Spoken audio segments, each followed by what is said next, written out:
where we are talking about this clamor that has been started, that one must boycott Chinese goods. So let's first quickly try to understand who is saying this. Let's pull up those graphics. So you've got Sonam Wangchuk. He's an education reformer, and he says that we must defeat China by wallet power.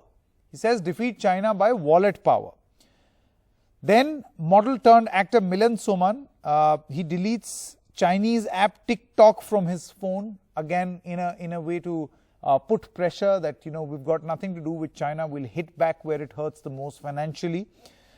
Then many Indian firms have downloaded an application, Indian firms application called Remove China Apps has now been downloaded. It has crossed 1 million downloads in 10 days.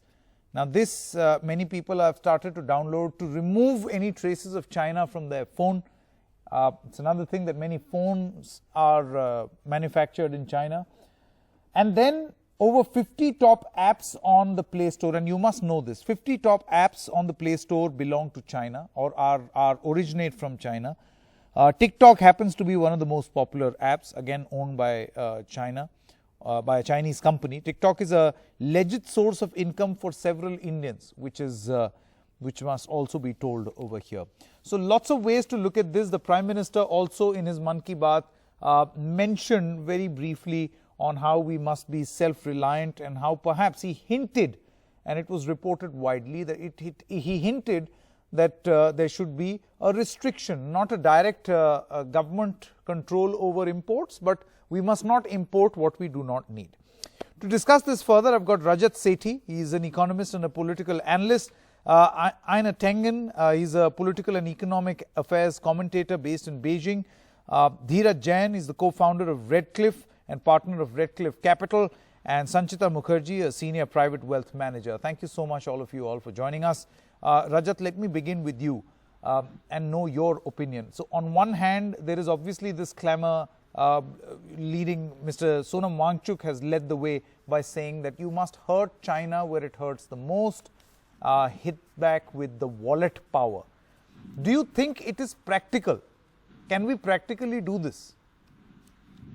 See, Sanketji, in my opinion, what we have seen is a nationalistic outburst against the Chinese incursions on the border. And I must also say that this collective resolve is coming from a bottom-up pressure. It's the common Indian which is coming together and trying to boycott some of the technology as well as the product.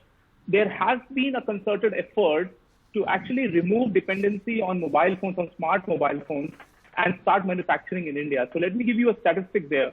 In 2014, we were actually importing 74% of our mobile phones which were to be used in India. And now we are producing almost 95% of these smartphones within India. Of course, we are still importing certain components from China. And I do believe that that dependency won't completely go away overnight. But we also need to understand the amount of trade deficit. I mean, India is barely exporting to China in not even in double digits, whereas China is actually importing goods to India to the tune of $65 billion. So this disparity cannot go on without India taking its own strategic interests in mind, its own economic interests in mind. So I think that is how the public at large is reacting to the current situation. Okay.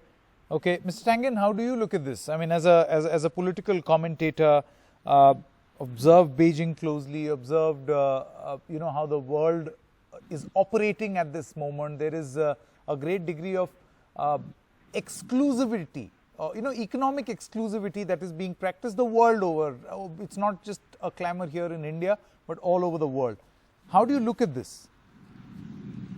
Well, it seems that, emotionally people are leaning towards a kind of technological dark ages where everybody kind of retreats back into their castle, puts up their walls, and hopes that they can feed themselves. But, I want to point to something that my colleague just said about mobile phones. Now, it's fine to say that you produce the mobile phones in India, but the truth is you're assembling them just as it would be in China. It's like the Apple iPhone. It's actually put together in China, but there's only around a little more than $100 worth of value that's actually put in China. The chips come from the U.S., the cameras from Japan, other parts of the memories coming from South Korea. There are parts that are coming from strategic parts that are coming from Taiwan. So this idea that somehow you can cut off one and not the other is not possible. What you have today is a globally connected economy, and it's important to do what you can do best in that kind of situation. So you do it. India has tremendous assets with its people, and has shown that it's capable of, providing tremendous software support. I think it's time that India steps up and starts taking control of its software. I don't think China has any problem with a strong India. Quite the opposite. A good partner in Asia would define the Asian century and would allow Asia to escape its kind of post-colonial period. Okay. Very quickly, Dheeraj Jain as well as Sanchita Mukherjee. Sanchita, I would like to come to you first. A lot of people in India talk about sort of a trade imbalance.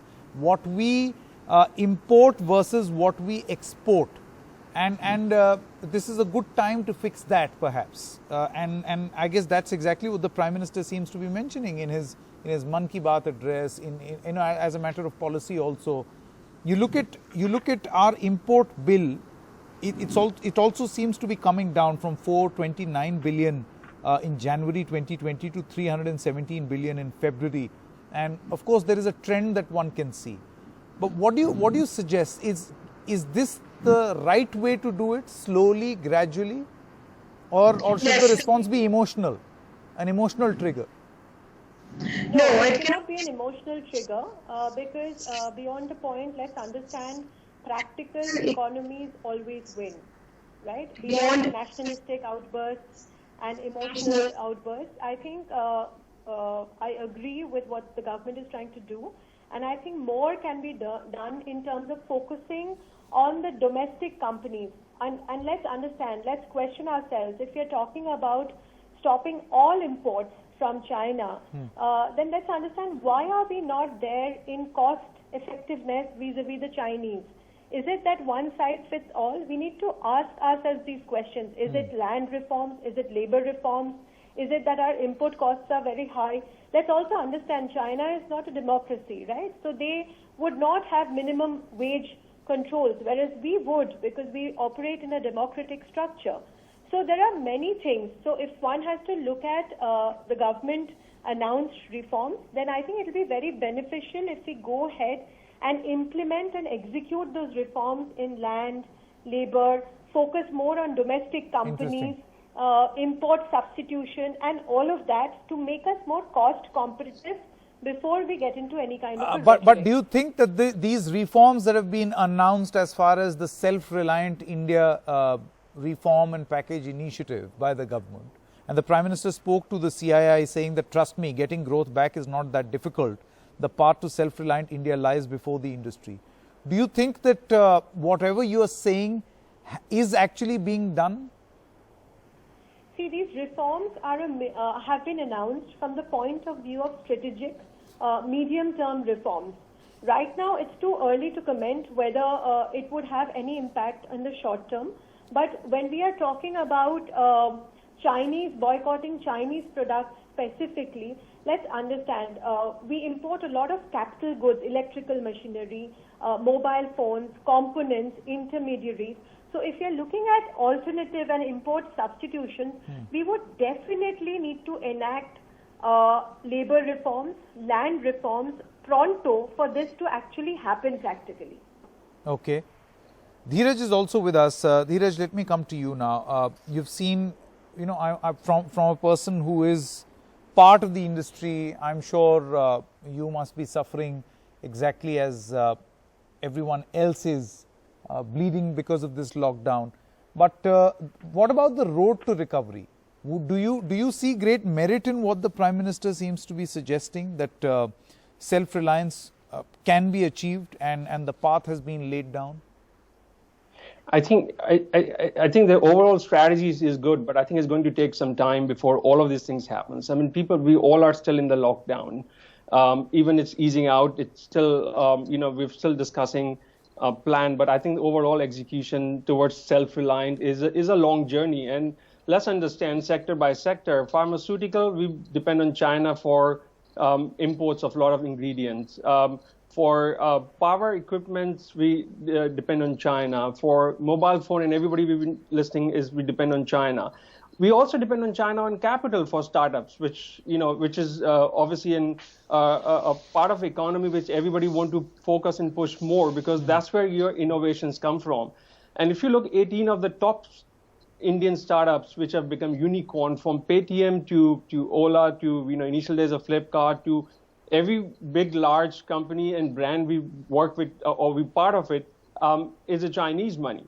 So where would you stop? I mean, where would you not do? I mean, you would stop importing mobile phone, but you still require their capital to support innovation, right? So until the government, I mean, what Chinese are very, very clever, obviously. I mean, they're subsidizing, the industries. They're supporting local manufacturing so much that becomes cost competitive, even if it's not cost competitive, on par on doing something in China, what's doing in India. But so, you need those kind of supports to happen. But I think it's a long journey to be self-reliant. I think it theoretically looks nice, but practically, when you talk to an institutional investor sitting in London and New York, and you give this thesis to them, they're not going to buy this, so quickly. Rajat Sethi, would you like to respond? Because here is Dheeraj who says that it's a very romantic idea and must be done, but it does not seem practical, at least in the short term. I mean, see, I would like to quote what the Prime Minister said in his Mann Ki Baat, right, his radio broadcast, where he says that many imports result in wasteful expenditure. Their substitutes can easily be manufactured in India. Many have made lists of products being manufactured in their vicinity. So, do you think that this in itself is the answer? That start with things you do not need and then become self-reliant? See, Sanketji, all romantic big dreams start with a dream itself, and then you start building gradually towards achieving those goals and ambitions that you have put forth as a nation. And therefore, No, but what do you do with investment? See, Rajat, one moment. No, the point that Dheeraj seems to be making is that our entire self-reliance mission seems to suggest that we are going to manufacture, right? We would need foreign capital. We have no problem with foreign capital, right? We don't have a problem with FDI. Get your products here, we'll make them here, but we'll not buy your products. Or particularly in the case of China, we don't want your products. For a very long time, free trade has been actually sold as a panacea to all the troubles. Whereas there has been an ample amount of research which actually questions the basic tenets of free trade happening between two unequal countries. Here China, I mean, you remember how we walked out of RCEP.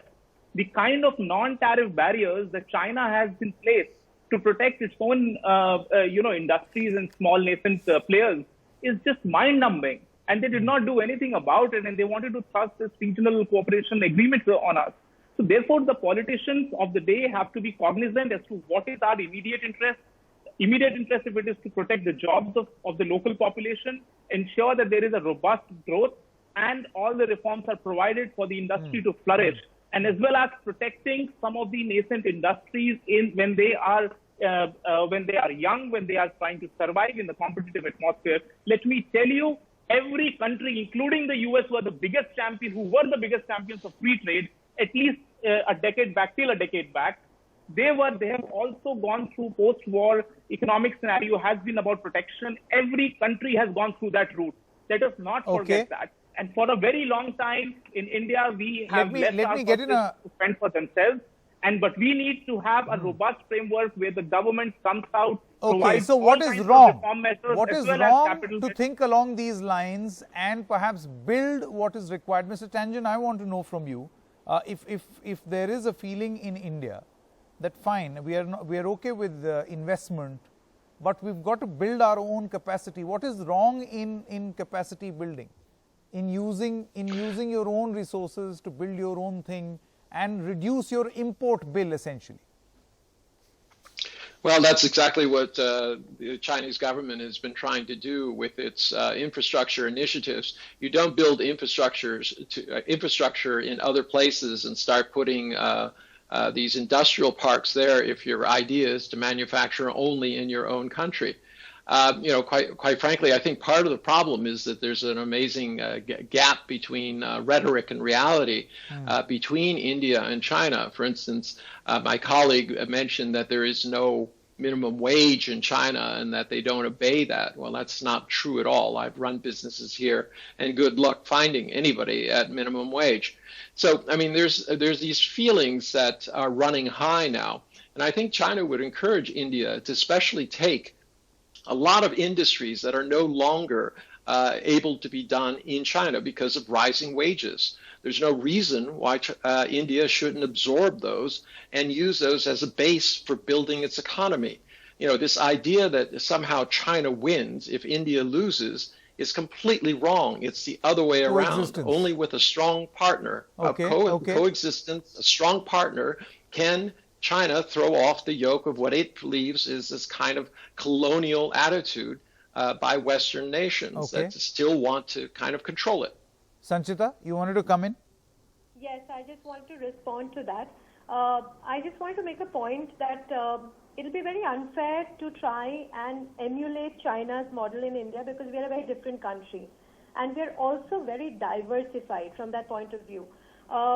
Time and again, different countries had tried to impose these kind of trade barriers on each other. It usually doesn't work. China tried to impose an import ban on Japan, but it didn't work for them. US tried to import an import ban on France. It didn't work on them when France refused to send its troops to Iraq post 9/11.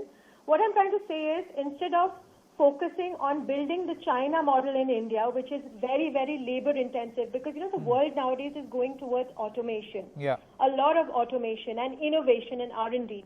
So definitely we can have sectors, because we are very diversified as an economy. There are sectors which we can have labor land reforms and make it labor intensive, where we can try and compete against China. But at the same time, why don't we put a lot of our public money into innovation and R&D? Where are we on innovation and R&D? Nowhere. Okay. Hence, China, let's learn from them. They have spent a lot of money on innovation and R&D, and they've created a domestic market for themselves. Yeah, very quickly, last word. There's some breaking news also coming in of a Modi-Trump phone call. We'll break that in just a short moment. But yes, Dheeraj, quickly. We'll have to crash out of this discussion to get you this breaking news story. Prime Minister Modi and Trump have spoken on the phone. This is news coming in at this moment. There's a telephone conversation between Prime Minister as well as the President of the US. My colleague Akhilesh Sharma now joins us on the phone line. Akhilesh, do we know the contents or the details? Yes, Sanket, we know the contents. We just got a release from the Prime Minister's office. It says that both the leaders have spoken to each other over the telephone, and it's very important conversation because remember the last time they spoke was regarding the hydroxychloroquine medicine, which the President Trump had requested India to supply. And after that, today's conversation is very important because President Trump has conveyed to the Prime Minister Narendra Modi that he wants to expand the G7 membership and wants to invite India to become part of it. And it's a very crucial thing because a few days back he had announced about his intention to expand the G7, and now today he has formally conveyed this to Prime Minister Modi. And he has also invited that whenever the next G7 meeting takes place in the USA, Mr. Modi should attend the meeting. And this is very important information which has been just released from the Prime Minister's office that both the leaders have spoken, and this is what President Trump has conveyed to Prime Minister Modi. Mr. Modi has also expressed his concern about the violence which is happening in the USA and expressed his hope that things will get to normal as soon as possible. And both the leaders also discussed situation regarding the COVID and also the possible vaccine and other research which is going on right now. Sanket. That's right. So this seems to be an important phone call, a phone conversation which has happened just a short while ago, Akhilesh. G7 seems to be the top focus because it seems that it is President Donald Trump who's batting for the expansion of the G7 to make it more relevant. But, you know, this last point that you made, or last 2 points that you made are also particularly significant. Prime Minister expressing concern about the civil disturbances in the US, and also both these leaders discussing the road ahead as far as COVID-19 is concerned. Absolutely. It's very significant that Prime Minister Modi had expressed his concern about the situation right now in the USA. We have witnessed that many protests are going on. In fact, few protests had taken place in front of the White House also. So this situation is very, it's disturbing. That's why Prime Minister Modi has expressed his concern. Akhilesh, very quickly, sorry to cut you short. I can also read in this press statement that you have shared, it says that the two leaders also discussed the situation on the India-China border and the need for reforms in the World Health Organization. I feel that these 2 points now become far more significant than anything else. Absolutely, Sanket. Yeah. Absolutely, Sanket, because it's very crucial. If you recall, a few days back, President Trump had said that he has spoken to Prime Minister Modi, who is a bit disturbed because he is not in a good mood as far as the China situation is concerned. And today's press release has very clearly mentioned that both the leaders have spoken about the situation as far as the East Ladakh is concerned.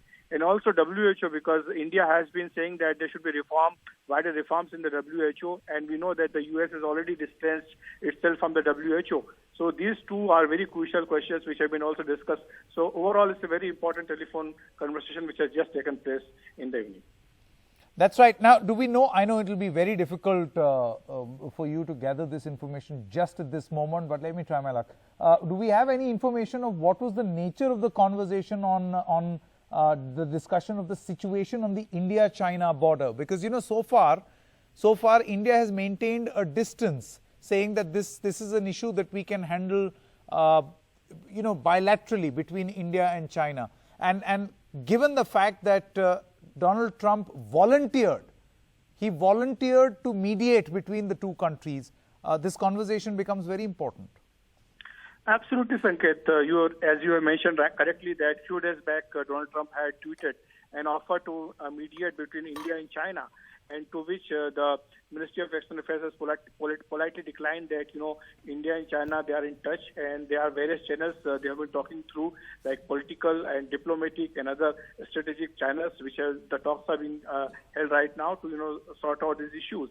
And they do not want any mediation or any interlocution by any other third party. So that was denied by both India and China. And now both Trump and Modi, they have discussed the situation in detail as far as the border situation is concerned. And we also know that a few days back, the senior officials of the U.S. administration, they have also commented on the situation as far as the China and India standoff is concerned. So obviously, U.S. is keeping a close eye as far as the situation is unfolding at the Eastern Front. And that in that sense, I think, Sanket, this conversation is very important, which has just taken place between President Trump and Prime Minister Modi. All right. It will be interesting to see what the response of the Chinese is going to be, because these 2 points make it extremely, extremely important. A discussion on reforms in the WHO, given the fact that we know what Trump's position is, and most importantly, the India-China border situation being discussed between these two leaders. Thank you very much, Akhilesh, for all the latest.